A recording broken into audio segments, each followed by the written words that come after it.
إن الحمد لله نحمده ونستعينه ونستغفره ونستهديه ونعوذ بالله من شرور أنفسنا ومن سيئات أعمالنا. من يهده الله فلا مضل له ومن يضلل فلا هادي له، وأشهد أن لا إله إلا الله وحده لا شريك له، وأشهد أن محمدًا عبده ورسوله. يا أيها الذين آمنوا اتقوا الله وقولوا قولا سديدا يصلح لكم أعمالكم ويغفر لكم ذنوبكم، ومن يطع الله ورسوله فقد فاز فوزا عظيما. أما بعد، فإن أصدق الكلام كتاب الله، وخير الهدي هدي محمد صلى الله عليه وسلم، وشر الأمور محدثاتها،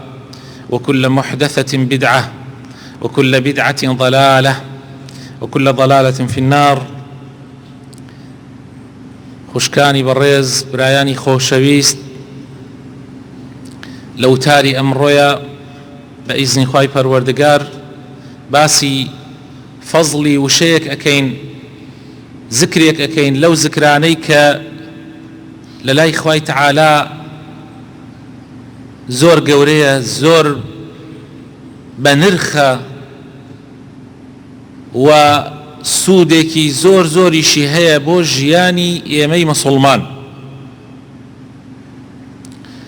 ئەویش بریتیە لە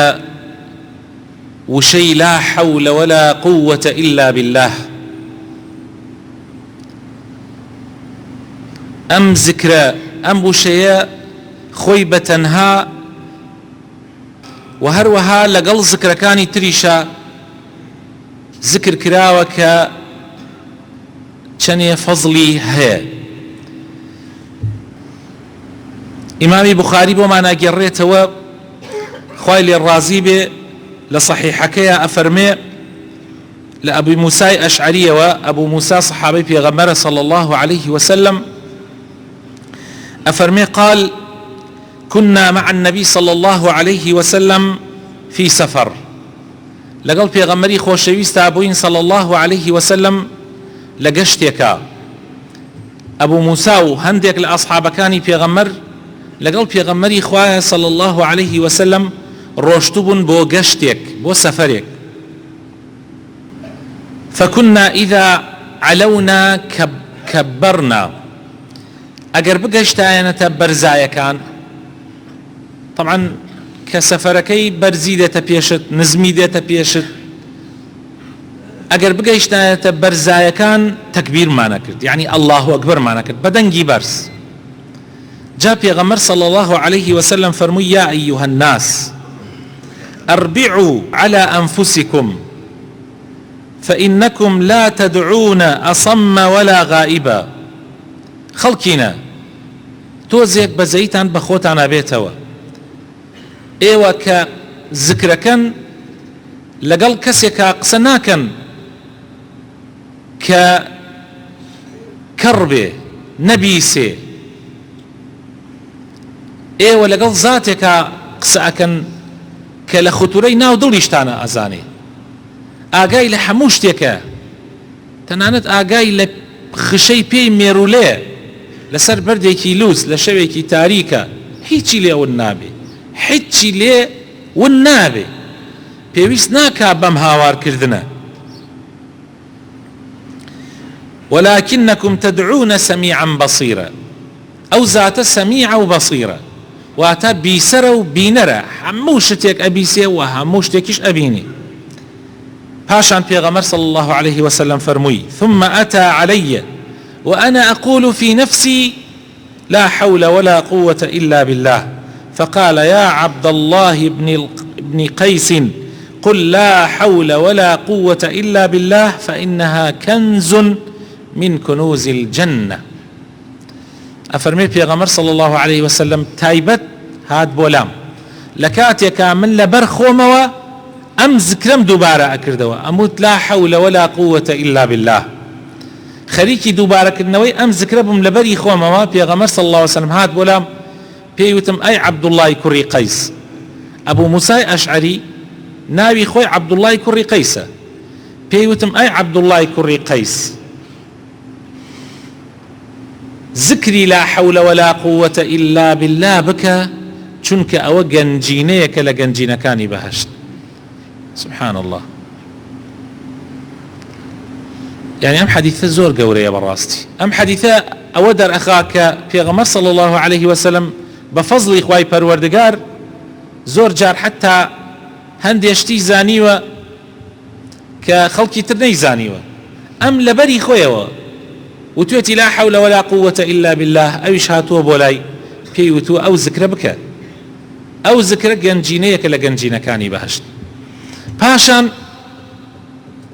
تأكيدكردني پێغەمبەر صلى الله عليه وسلم لەسەر پیرۆزی و گەورەی ئەم وشەیە لا حول ولا قوة إلا بالله. معناي چییە لا حول ولا قوة إلا بالله؟ ابن عباس أفرمي أي لا حول بنا على العمل بالطاعة إلا بالله، ولا قوة لنا على ترك المعصية إلا بالله. يعني إما هيج هول كوششك مانيو، هيج لتوانا مانانية هول بدين لسر طاعته جرايري خوا إلا بإذن خواي پروردگار نبي. يعني اگر خواي ارمتي درمان نبي إما ناتوانين طاعتي خوا بكين، اگر هيزي خوا نبي إما ناتوانين معصيته گناح ترك بكين. أما معنى لا حول ولا قوة إلا بالله كابن عباس وتفسير يكا الله لا حول يعني هيج هول كوشيك مانية لسر طاعتي خوا إلا بخوا ونبي. اگر خوا يرمتي درما النبي حول كوشش يما سودينية هروها زور بهيزين اگر خوا يرمتي ما ندا لسر معصية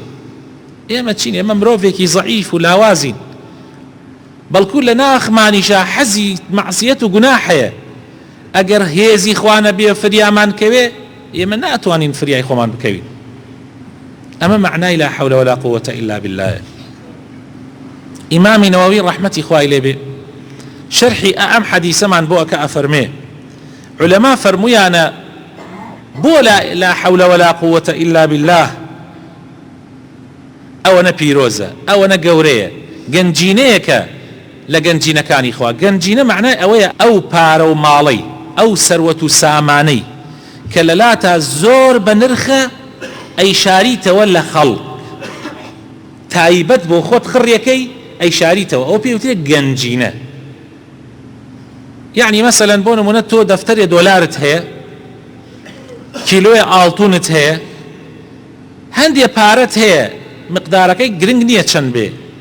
بس لاي تو زوره حزكي خلق بي نزاني حزكي خلق حسوديت بي نبا حزكي خلق تماحت بي نكا بين سرتو بيدزنو يا بتكوجن بو يخريكي لشوين يكا اي شاريته او بيوتي گنجينه لا حول ولا قوة إلا بالله گنجينيك لگنجينكاني بهشت. بو گنجينيك لگنجينكاني بهشت لبر اوي ابن نووي افرمي انها سبب ذلك انها كلمة استسلام. چونك ام وشي تسليم بونا بو خواي پروردگار وشيك معناه شيء اجينه معناه اواجينه كتو تسليمي خوا ابي كاتي الله لا حول ولا قوة إلا بالله. يعني والله هولك وششي من هيش لتوانا مانية بيكم إلا بإذن تو نبي خوايا اگر تو فريام نكي من هيش لتوانا مانية نهزمه نهولك وششم هيا. أما كلمة استسلامة. أما معناه أوية تو اشتكانت تفيوز إخواك يعني اشتكانت أيديت دسي خواي پروردگار واعتراف أكي يعني ضيان بويا أني كتوب الراسي لبرامبر خواه زور بيد أصلاتي صانع بس تنها خوايا يعني أوي كشد بدي أهيني بس خوايا وهموش تكانش ولا راد لأمره وهيج شتيك نية بتواني أمري خواه فرماني خواه كاركاني خواه بقرينتو إلا خواه خوي نبي. يعني أو بري تسليم بودي تويا بو خواي پروردگار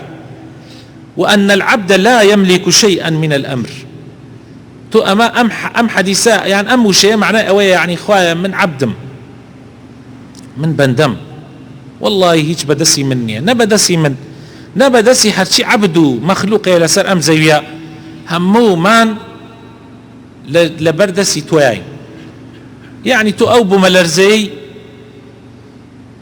اگر يك توزيك زيادة بكر دا خوايا ججني لي اكردين بشين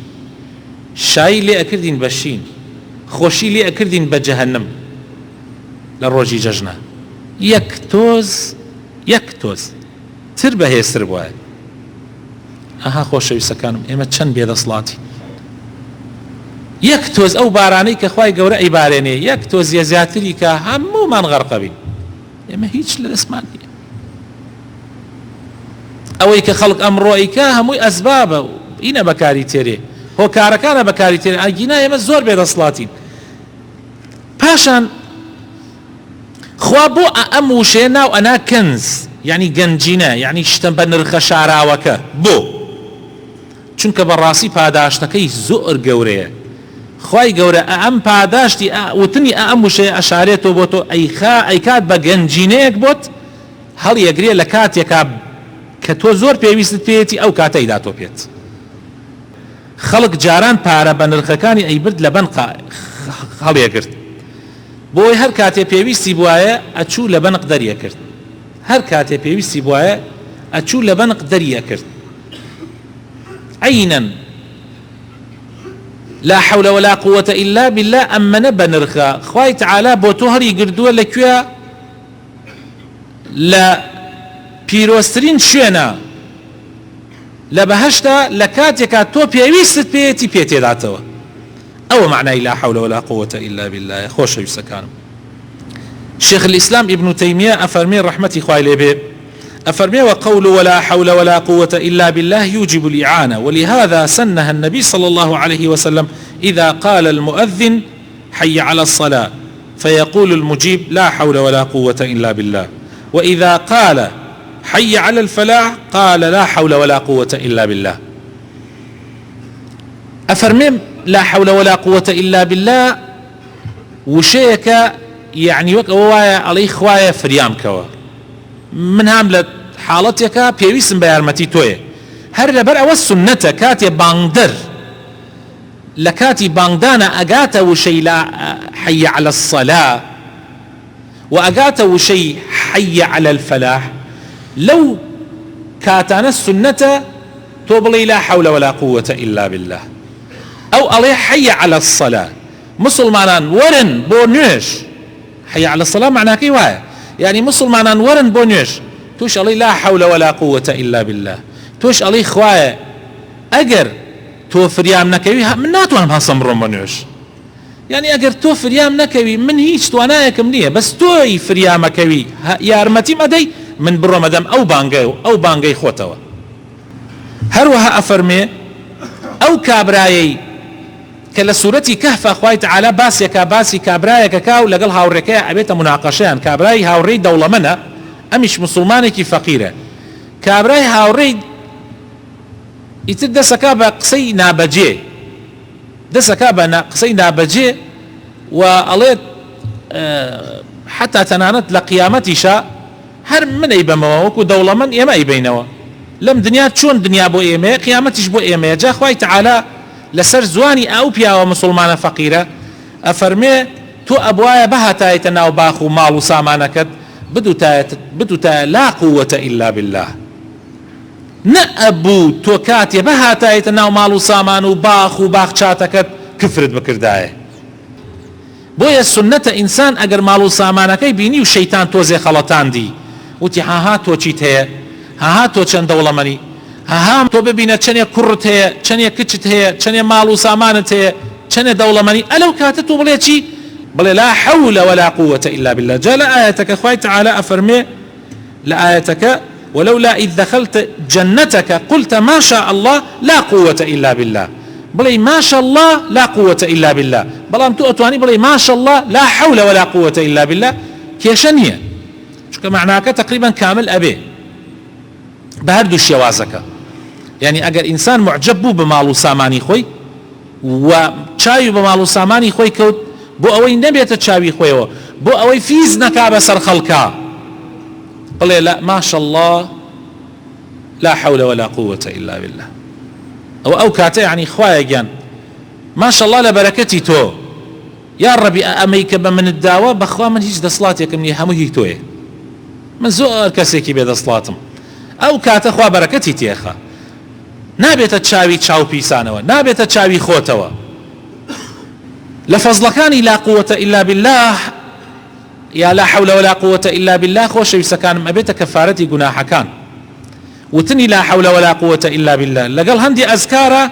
لحديث هاتوا حديث عبد الله كري عمر في غمري خوشويسمان صلى الله عليه وسلم أفرمي هر كسيك بل لا إله إلا الله والله أكبر وسبحان الله والحمد لله ولا حول ولا قوة إلا بالله يعني أو شوار ذكره سبحان الله والحمد لله ولا إله إلا الله والله أكبر ولا حول ولا قوة إلا بالله في غمر أفرمي صلى الله عليه وسلم هر كسبيله إلا كفرت عنه ذنوبه إلا أبيت كفارتي قناح كاني أجر ولو كان أكثر من زبد البحر جاء كفي سردريا زور خوش يسكان إيه مولات يمد درياي تيانية نايبيني كفي سردريا زور في غمرة فرمي صلى الله عليه وسلم أجر إنسان أم شوار ذكره بلي خواله همو قناح كاني خوش بي أم بين ذكره سبحان الله والحمد لله ولا إله إلا الله الله أكبر ولا حول ولا قوة إلا بالله خواله همو قناح كاني خوش بي أجر شيوكو كفي سردرياي شوابي إنسان أباريزي خوش يسكانم أمو شي لا قوة إلا بالله يعني لا حول ولا قوة إلا بالله إنسان أباريزي وكو تشون لحديثكي في غمرها هاتوا صلى الله عليه وسلم كأنسي كري مالك لزماني في غمر وبما نجريته أفرمي في غمر فرمي صلى الله عليه وسلم إذا خرج من بيته كات درجي لمال بلا بسم الله توكلت على الله بشتم بخوا بس ولا حول ولا قوة إلا بالله أجر إنسان أما بلا بيغمري خوا صلى الله عليه وسلم أفرمي بي أو تري بسته إيتر أما كافيته إيتر أما ريبيشان درته أما باريزر وأت باريزي شيطان يقابل شيطان كان يتر أي برا ضرب له كابرا يبدا كأم ذكري كردوا الله تو خريكي تشي تو شون شاري كسيك كي كوتبيتي أم ذكري وتبي شون شاري كسيك كي كخوا بي وتبي تو بسته تو هداية دراوي تو باريز راوي يتر تو رب دوري كي يعني هر كسي لما ضرب شي خواي تعالى بل أم ذكريش بلي بسم الله توكلت على الله ولا حول ولا قوة إلا بالله خواي باريزي وأو أبيت قلغان يقبوي يتر بسيتي يعني أي باريزي لها مو شر يعني حماية ناوي يتر خوا خوي حماية أكا يعني ريبيشان دري خوايا ريبيشان أدا ولا حديث شاهاتوا قال كوتني لا حول ولا قوة إلا بالله درجاك لدرجا كان بهشت وكل حديث قيس بن سعد بن عبادة هاتوا أفرمي في غمر إخوة صلى الله عليه وسلم بي وتم وتي ألا أدلك على باب من أبواب الجنة وتي آية بيت بشان ندم يعني درجاك لدرجا كان بهشت في بشان ندم من شو تنبلي أي في غمر إخوة فرمي بلي لا حول ولا قوة إلا بالله لا حول ولا قوة إلا بالله درجايك لدرجاكاني بهشت داوا كارم خوي قوربو خاتنا وجوانا كاني خوي رحمن بيبكا هدايات من بدا ذكري خوي بقات سر زمان من لو كسانا بين كتسليمي إخوة أبين لو كسانا بين كذاتي الله لدل مانا قوريه يا ربي خوي بخاتنا وجوانا كاني خط من بيبناسينا خۆشەویستی خۆت و پێغەمبەرەکەت و دینەکەت بخەیتە ناو دڵمانەوە یا ڕەبی لەو کەسانە نەبین کە دوورە بین لە تۆ لەو کەسانە نەبین کە دژایەتی خوا پەنامان بدات دژایەتی تۆ و دینەکەت و پێغەمبەرەکەت دەکەین یا ڕەبی خوا ئیسلاحی حاڵمان بکەی هیدایەتی ماڵ و مناڵمان بدەی شیفای نەخۆشەکانمان بدەی یا رب العالمین احتیاجی محتاجەکانمان جێبەجێ بکەی ئامین ئامین برا خۆشەویستەکانم وشەی لا حول ولا قوة إلا بالله هێز و توانە ئەبەخشێ بە ئینسان بالراسي هێز ئەبەخشێ بە ئینسان زۆر جار خۆشەویستەکانم خەڵکانێک هاتووە سەردانی من وەکو تەجروبەی خۆم وەکو تەجروبەی زۆرێک لە مامۆستا بەڕێزەکانیش کە من لیانەوە فێر بووم زۆربەی کێشە زۆرێک لە مەشاکلەکان لەو شتانەی کە خەڵک تایە دەسەپاچە بووە لەو نەخۆشیانەی کەوا خەڵکانێک هەبوون کە پێیان وتراوە مانگێکی تر ناژێ ئەمری کە ئێمە چوین سەردانمان کردووە من خۆم بۆ خۆم پێم وتووە کە ئەوەی پێوتم و توێتی دکتۆرەکە وای پێوتم و توێتی مانگێکی تر ناژی من پێم وتووە بڵێ لا حول ولا قوة إلا بالله زۆر جار بە ئەم زکرە لەسەر زمانت بێ یا خەڵکانێک هەبوون کە وتویانە کێشەمان هەیە کێشەی گەورەمان هەیە منی شەر ئەوەندە وتومە لا حول ولا قوة إلا بالله لەبیر مەکە هیچ نەبێ ئێواران پێشی مەغریب 100 جار بیڵێ و بەیانیانیش دوای نوێژی بەیانی 100 جار بیڵێ باوەڕکەن براینە نەخۆشەکە شیفای وەرگرتووە و خاوەنی مشکلەکەیش خوای گەورە مشکلەکەی چارەسەر کردووە ئەمە بە تەجروبەی ژیانی خۆ بۆ خەڵکانێکی زۆریش کە نەخۆشی سەرەتانیان هەبووە نەخۆشی تر قورس کە چارەسەری نەبووە زانایان و مامۆسایان و بانخوازان ئەم نەسیحەتیان کردووە الحەمدولله خوای گەورە شیفای داوە و ئەم ذکرش ئەم لا حول ولا قوة إلا بالله تأثیرێکی عەجیبی هەیە لە هەموو کارێکی قورسە تەنانەت لە کاتی ترسە لە کاتێکا کە مەسەلەن بۆ نمونە تۆ کاربەدەستێکی زاڵم بانگ تەکات بۆ لای خۆی یا ناچاری بڕۆی بۆ لای وتنی ئەم وشەیە باوەڕکە زمانی ئەبەسێ باوەڕکە بێهێزیەکە لە بەردەمتە و ئەمەش کە ئەیڵێن تەجروبەی دەیەها و بەڵکو سەدەها ساڵی زانایان و مامۆسا گەورەکانی ئێمە بووە دەسای و دەست تا ئەگاتە خزمەتی پێغەمبەری خوا صلی الله عليه وسلم